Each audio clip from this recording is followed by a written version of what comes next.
Ladies and gentlemen, boys and girls, children of all ages, what is up? What is good? The King of Lightning here today, bringing you guys and gals One Piece Stampede.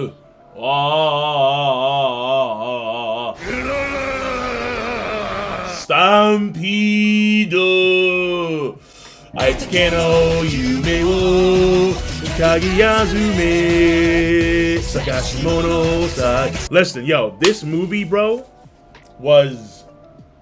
it was good. The movie was fun.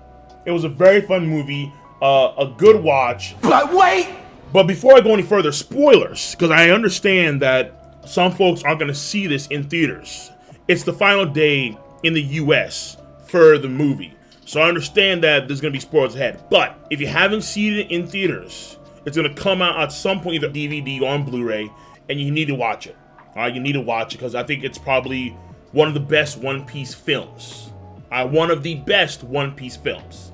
Now, in theaters, I saw it dubbed, not sub, which was a very unusual experience because I'm not used to the One Piece dubbed at all. We went with the dub, and the dub was actually fine. Like, at first, when I heard, because the movie, and again, spoilers ahead. So, like last time, I'm going to say that. It starts off with Blackbeard, and Blackbeard say, ah, I'm thinking, oh, my baby. And then all of a sudden, it's like English. I'm like, wait, what? And oh, it's dubbed. I was like, oh, no, yikes. It's the dub. But it was actually solid. It was actually solid. In the movie, you had Uroge dub. I'm like, his voice is too high-pitched, or I think his voice should be a lot deeper. But the dub for Douglas Bullet... Then come at me. Let's do this! The dub for Douglas Bullet was on point. That voice actor did a pretty damn good job of Douglas Bullet. So, the dub, yeah, fine. Took some time to get used to, but at the same time, they did a good job nonetheless. The animation, I thought, was stupendous. It was actually pretty damn good, from the scenery to the character models and the designs to the fights. And the prima thing for this movie is the fight. It's not like Film Z, where Film Z, they have fights, obviously, but there's a substantial amount of character build-up for the villains throughout the entirety of the movie. Douglas Bullet is very baseline. He wants to be the strongest, and he challenged Goldie Roger and he lost, of course, because pretty much everybody loses to Goldie Roger, all right? And yes, we know, oh, Garb, Chujo, we all know, all right? And shouts to Garb, but Goldie Roger's still stronger than Garb. It is what it is. It is what it is. That being said, though, because Douglas Bullet was so baseline in his desires and in his motives, it made it very simple to focus on the fights for the movie rather than go in depth with the character, truly like what you see with Zet. The movie was great from that standpoint of animation and fights and overall character design and models. And because the movie's also focused on cameos as well, the movie is kind of fast paced. Like, at the beginning is very fast. Like, at the beginning, I honestly believe that we see Rob Lucci for, I think, like 2 or 3 seconds on screen. Like, at the very beginning of the movie, I swear, we see Rob Lucci. And that's the main reason why I really want to get the DVD or stuff like that, because I want to dissect a lot of those beginning scenes. So they had cameos up the wazoo. There was a cameo, I think, for the Skypeans, like Conus and her father, and like that kind of stuff. There was a cameo for the folks over on Fishman Island. I think we see Hachi and we see Kami for a bit. There was cameos all over the place. I think every character that exists in the One Piece story, or damn near every character that exists in the One Piece story, was in that film. In fact, they even had, and I saw it, they even had Muchiro, movie version of Drum Island, where you have Robin and Frankie on Drum Island as well, and Luffy has Gear Second, but the main antagonist is still Wapol, but then he has his older brother Muchiro, who controls like the spore fruit. Like, he's a spore poison human. So like, I think even he's in that movie. Like, he's in that movie on Wapol's ship. And by the way, Wapol was getting thrashed. Like, Buggy was getting thrashed, but Wapol was like low-key getting thrashed pretty much every scene. The man trips and people are running over Wapol. Like, he was getting he was getting the work. But because there were so many cameos, the pace at the beginning is fairly fast for the movie, honestly. Because you can tell that the movie, it sets up the setting really quickly, really fast. It's not like Film Go, where Film Go, they get to the new setting, they explore, they have fun, they go racing. No. In this movie, it's setting, characters, cameo, and then fight, let's go. It's like, okay. Like they didn't waste any time with the fights. So that's pretty dope because, again, the cameos are cool and whatnot, but the fights people out there predominantly, I would argue, for the fights and for the characters, the main characters, and the mythos and the lore and that kind of stuff, obviously. But everything that I just said culminates in the fact that Festa and Douglas Bullet aren't outstanding villains. They're really not. They're very simple, very cookie cutter. Festa wants to create a festival, or he wants to create his own era, an era that's going to surpass Goldie Roger's era, and then Bullet just, be the strongest, the cream of the crop, where nobody can beat me, not even Roger could take out all the Marines, I'm going to do that, and defeat all the Yonko, that kind of stuff. So Douglas Bullet was very, very simple, very cookie cutter. If you compare Douglas Bullet and you compare Festa to, let's say, Shiki is a better villain. Douglas Bullet was cool. He was dope. Like, yo, when the fights start going, you're like, wait, whoa. Like, Douglas Bullet, man was like Bartholomew Kuma. And he has no crazy reflective Duffy powers where he's fast because of his power. The man was just fast. Like, do you have any idea how fast I really am? He should have had that, like, tattooed to his chest. Do you have any idea how fast I really am? It was like, bro, like there was one scene where Douglas Bullet, Luffy's in gear second, and then he muscles through Luffy gear second, and then Kid and Killer, I think it's those two, they're shocked, like, what? Nani? And then all of a sudden he's right behind him, like, yeah! And then he smacks their heads together. I'm like, god damn! Like, the man was swift. The man was stupidly swift. Even at the end of the final fight between Luffy and Douglas, this guy's using Genpo. I'm like, where the hell did Genpo come from? The man is using Skywalk, and it's ridiculous, bro. The only thing that he didn't apparently have in, like, spades was the observation hockey. The man muscled through a lot of stuff, all right? The man just had really good defense, and he muscled through. But when it was Snake Man Luffy against Douglas Bullet, note how Douglas couldn't dodge all those attacks in Snake Man Luffy. But Katakuri can.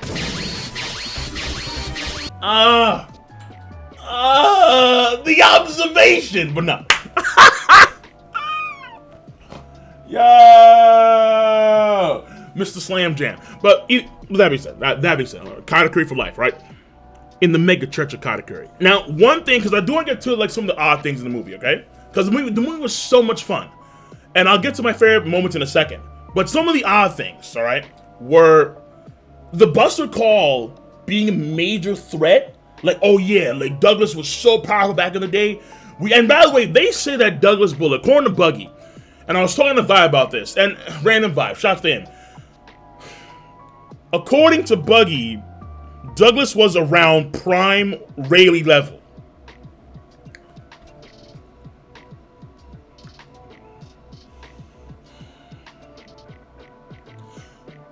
The Douglas Bullet that we see in the movie, is it possible that he could defeat an admiral? Is it possible that the Douglas Bullet that we see in this movie can defeat an admiral? I'm for it. I'm for the idea. I'm definitely for the idea. I don't think he's that far off, especially when he has like the crazy Union Armada thing going on, and then how he acquired a Buster Call previously. I think it's fair to say that he could defeat an admiral. Because I would believe that Rayleigh, prime Rayleigh, could defeat an admiral. I'm of that mindset. Now, the Buster Call in, let's say, NS Lobby was not a big deal. Clearly not a big deal. But the Buster Call actually means something if it's in tandem with admirals. So if you have several admirals, so we had Fujitora and Kizaru for this Buster Call. All right, now it means something. So I did find it odd at first, but then, okay, if admirals, because I was talking to the guy next to me, I forgot his name, solid lad, I don't know who he was, but we were talking to the movie, and he made a good point, was, you know, if the admirals are there for the Buster Call, then it makes sense. The second one was Bonnie. Now, Bonnie was doing some cool stuff, and we see her use her ability for like the first time, I think, genuinely so the entirety of the story, where we actually see what she does. And there was a moment where she gets the upper hand, kind of, on Douglas Bullet.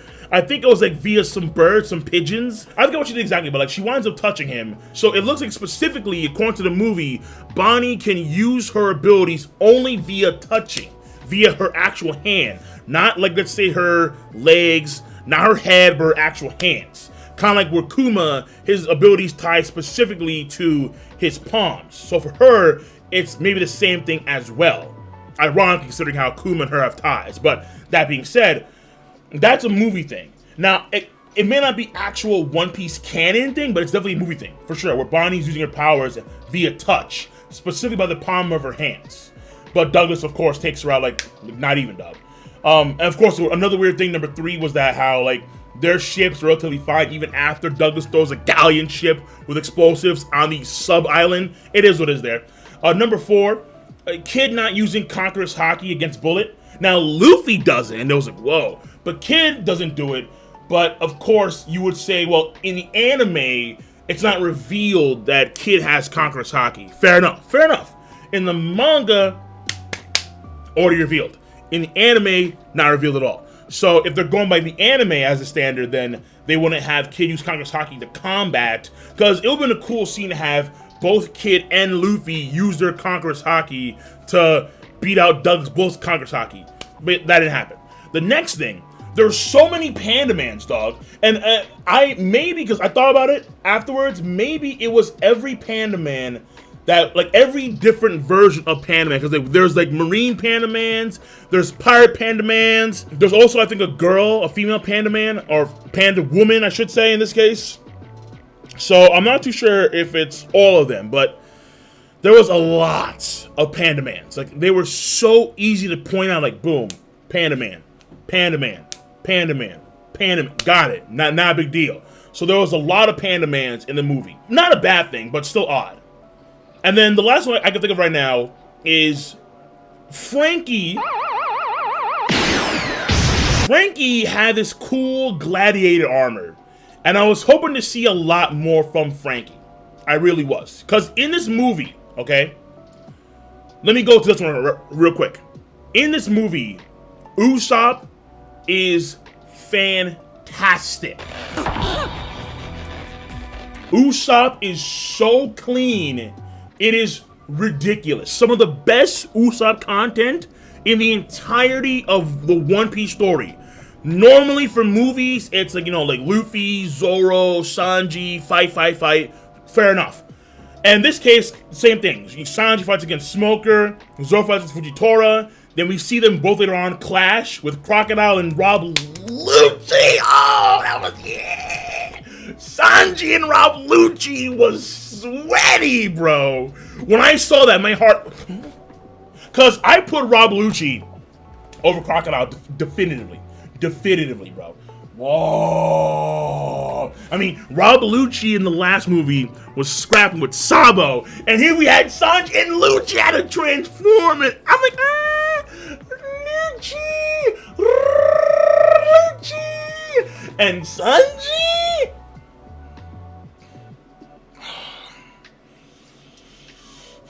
The man that's going to give the Marines the most trouble. Quote it. But that being said, Usopp was stupendous. So good in this movie. This man, Douglas, was kind of like a Tengen Toppa, like, mech. And there was, like, layers to him. And, like, the second last layer is destroyed by Usopp when his vegetation actually activates, finally.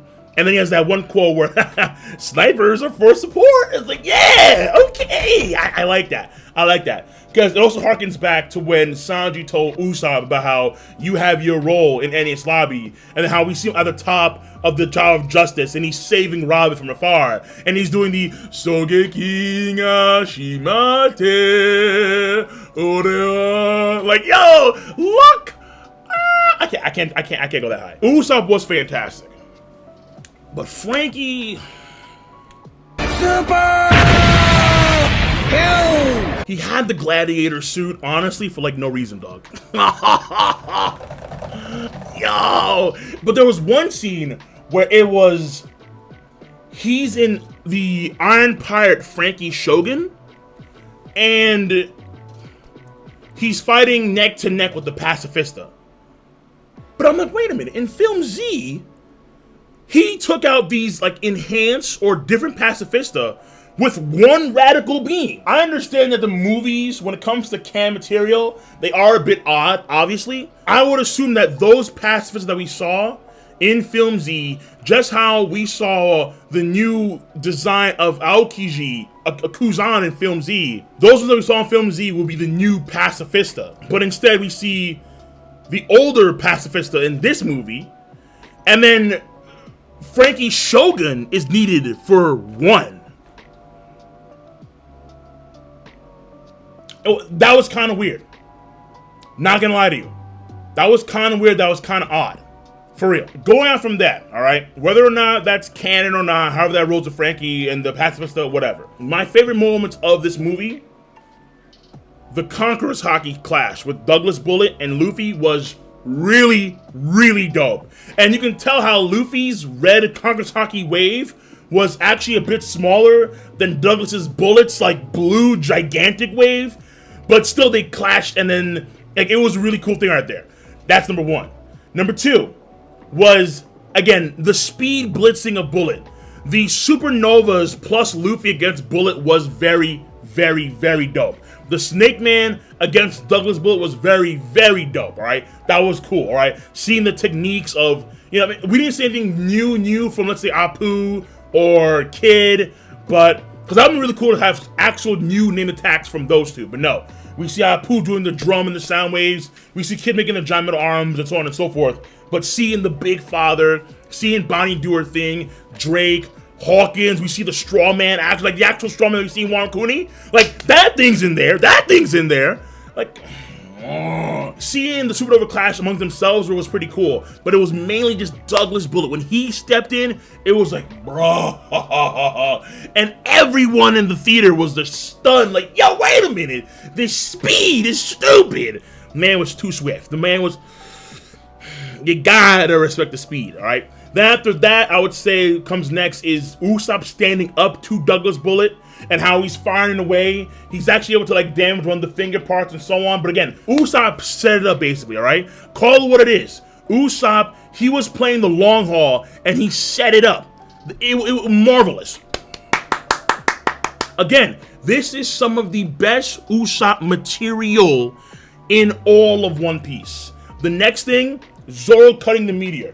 That was cool as all hell. Of course, Zoro, 3,000, yeah. Like, it was dope. It was dope. Fujitora making the rings in the first place was beastly as all hell. Cool. But Dracula Mihawk. Like, listen, like Zoro cutting the meteor was cool as all hell. He stops the momentum to like a crawl, basically. He cuts it in half. 3,000 worlds, that cool as all hell. Fantastic.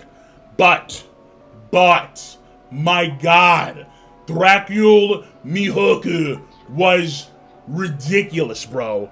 Mihawk was absolutely ridiculous, dude. Man comes in there, sing, and then the meteorite gets cut into like these small cubes. I'm like, no, yo, Zoro. Mihawk just and then he leaves again, like, oh yeah, my contract. Like, I'm like, stop. If Mihawk was there at the end, if you were Bo Hancock's there, fair enough, I'm fine. Bo does her job, she's kicking ass, fair enough. But if Mihawk was there, dog, whoa. But I guess we're not ready for Mihawk yet. I guess we're not ready for Dracula Mihawk just yet. My goodness, Dracula Mihawk was ridiculous in this movie. The next scene I loved a lot. So we got to the hockey scene. Usopp carrying Luffy. That scene just... No. I got you, Luffy. I got you, Luffy. And then like you have the falling debris on Luffy. I won't let you hurt my captain. I'm like, Usopp! Yeah. Usopp was straight legend in this movie, man. Straight legend, bro. Respect to Usopp. Truly, Usopp in this movie was so good. The next thing, Zoro and Sanji cutting off Crocodile and Rob Lucci. Mainly, it was Sanji, because Crocodile's Crocodile. It was just there. But Rob Lucci. Yes, bro. I got it before. That scene was amazing. After Douglas Bullock's out of like the giant Union Armada gigantic thing, and like, that was another weird thing too, where like they talk about how like, oh well, you know, Douglas is so powerful, he can punch an island into pieces. But it's like, yeah, didn't Moria already do that? Didn't Gecko Moria already do that? Am I going nuts here? Whatever. It is just there. Either way, that was cool. Afterwards, when they're fighting Gear 4 Bomberman against regular Douglas Bullock, and then we have him, you know, fighting with the Genpo, clashing with these crazy barrage of fists. The man goes full body armor hockey. His like hands start to morph. That was amazing. That was amazing. Of course, Ace, Sabo, gigantic flame column. Like at first, I thought maybe that was the illusion, but the illusion is supposed to be temporary. So it appears that Sabo made some gigantic flame column where it was able to secure the ships. Like, you know, Luffy and the other supernovas were able to escape because these two gigantic flame columns that span a fair amount of distance on the ocean that lasts for a bit of time. I'm like, yo, what the hell, Sabo? Like, these things were not small. Like, huge flame waves. But before that, Sabo, Ace, brothers, protecting Monkey D. Luffy. That was dope. I mean, maybe it's possible that one of the columns was actually like the illusion because it was Ace, and then the other column was Sabo because that was real. But I'm not too sure. All right, it was just kind of crazy how Sabo, because he did one Fire Fist. How does one Fire Fist create those two columns? I'm not too sure at all. It was just crazy. Like Sabo was impressive as all hell in this movie. Impressive as all hell. And then finally, at the end, after credit stuff, the reason why Luffy destroys the Eternal Log Post makes sense to me. I had a conversation with Dritz a few weeks ago about things like, well, the reason why certain characters don't overly emphasize their dreams and whatnot. And I said that, well, it's part of the reason why they're on the journey in the first place. Like, it is indicative of the journey itself. Nami, Sanji, Brook, Chopper, so on. They're on the journey, and being a part of the journey is going to ultimately achieve their dream, so they don't have to repeat it time and time and time again, or actively search for it. Here you have Monkey D. Luffy. Luffy actually has a way to Laugh Tale. All right, from now on to Laugh Tale. He has a way to Laugh Tale. He says, nah, dog, because it's not about that. It's the old notion of the journey is the destination. So even though they have certain dreams and goals in mind, for a lot of the characters, just simply being on the ship, going on the journey is indicative of the dream itself. So it doesn't necessarily matter if they're actively searching for a way to achieve the dream. It's just gonna happen. Another 10 years of One Piece. I'm okay with that. And then when it comes to Laugh Tale, honestly, it is what it is. To me, all it really means is that it gives us more of a clue on the whole Will of D thing and how a lot of these Ds are smiling before they die. Saul, Ace, Goldie, Roger, etc. Though maybe, let's say, maybe, because we do see how in the flashbacks, he was smiling quite brightly. Maybe Sebek, he died frowning. Blackbeard could be the same way, where when he was about to die with Whitebeard, he wasn't smiling at all, honestly. So, there's that as well. But I think Laugh Tale just gives us more of an idea of what we're going to get when it comes to the final island of, or at least where the One Piece is located. It's going to give us an idea of that, and of course the D family, like the Will of D. Duh. I would say that this movie is a top 3 movie for One Piece. It's top 2, honestly. I can see Strong World, but mainly Film Z being better than this film in some folks' mind. I would say it's better than Strong World, for sure. But I'm not too sure about Film Z, because Film Z, to me, Zephyr is such an amazing character. Zephyr is such a beast of a character. I'm not too sure if I'm so gung-ho to say that it's better than Film Z. I think they're very, very close. Like, if Film Z is like a 9.5, Stampede is like a 9.45. It's super, super close. I have to, because I've seen Film Z a lot. So I need to watch it a few more times so I can slow it down, get to those cameos, see all those scenes, and then we go from there. Because the fights for sure are definitely better in this movie, for damn sure. And when it comes to the characters, for the main characters, mainly Usopp, this movie is stupendous. But Festa and Bullet, if you compare them to Zephyr, it's not even a contest. Zephyr is so good. He's so good. Ainz, Bins, they're pretty solid too. So, it is what it is there. Take it as you would. So, on that note, this to me is, I think, the second best movie, potentially the best movie that we've gone for the One Piece franchise. And I'm going to leave it at that, guys. So let me know your take on this movie. Be sure to rate the video. It is not that hard to do. I guarantee you that, because I know that you all have a device called Zmoushu. You use Zmoushu to click, rate the video, to click, subscribe, to click on that bell to join the squad. And of course, as always, feel free to please do comment in the comment section down below. Peace, y'all, and have a nice goddamn day.